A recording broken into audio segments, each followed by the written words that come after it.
Before I tell you whether I think a crash is coming, let me ask you something. Do you own U.S. stocks? Are you using leverage? How much of your portfolio is exposed right now?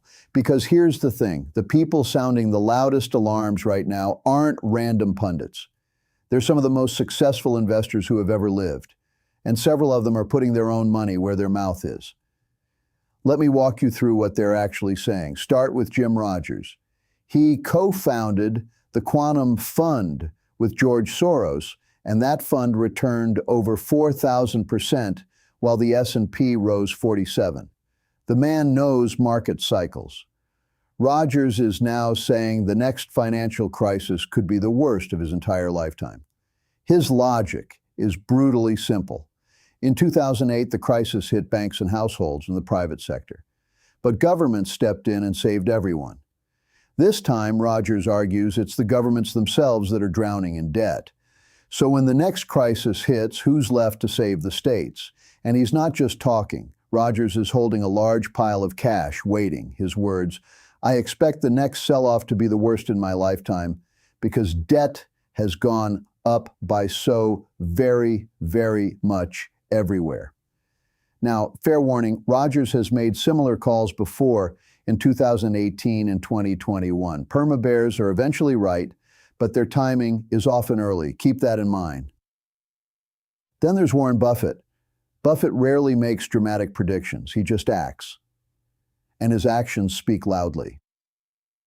In 2024, Berkshire Hathaway sold off roughly $134 billion in stocks, including a massive chunk of its Apple position.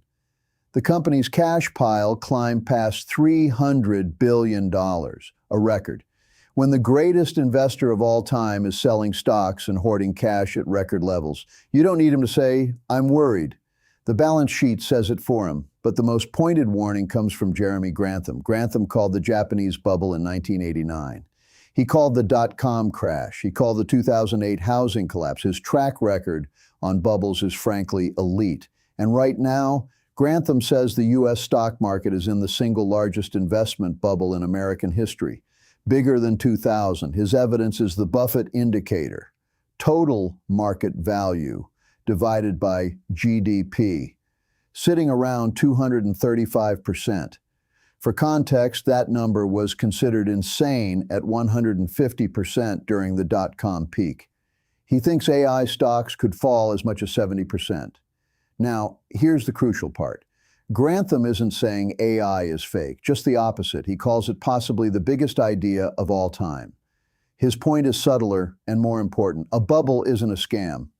A bubble is when the market takes decades of future expectations and prices them all in today. Picture a company that might earn $10 billion over the next decade. Fair value, maybe $10 billion. But in a mania, the market might price it at 30. The technology is real. The problem is the valuation, and this is where it gets dangerous. Grantham points out that unlike the year 2000, today's AI bubble isn't concentrated in small speculative startups. It's concentrated in the biggest companies on Earth, the Magnificent Seven: Alphabet, Microsoft, Amazon, Nvidia, and the rest. These companies are woven into everything: index funds, pension accounts, global ETFs, your 401k. Grantham's chilling observation: these giants once each owned a monopoly. Google owned search, Apple owned phones. Now all seven are crammed into the same AI ring, fighting for one prize. There'll only be one survivor, he says.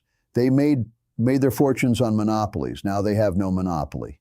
So if AI earnings disappoint, the shock won't stay in Silicon Valley. It ripples through the entire global financial system.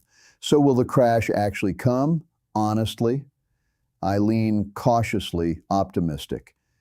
Technology is still genuinely pushing the economy forward. The global economy isn't showing severe structural imbalances, and as Grantham himself admits, being a perma-bear is not a strategy. Markets can stay irrational far longer than you can stay solvent. But here's what matters for you. You don't need to predict the exact day. You just need to understand the logic of the risk. Don't over-leverage. Don't pour money into things you don't understand chasing a story. The smartest investors aren't panicking. They're holding cash and staying patient. Maybe that's the real lesson here. What do you think? Real bubble or new golden era? Let me know below. I'm Kyle. I'll see you next time.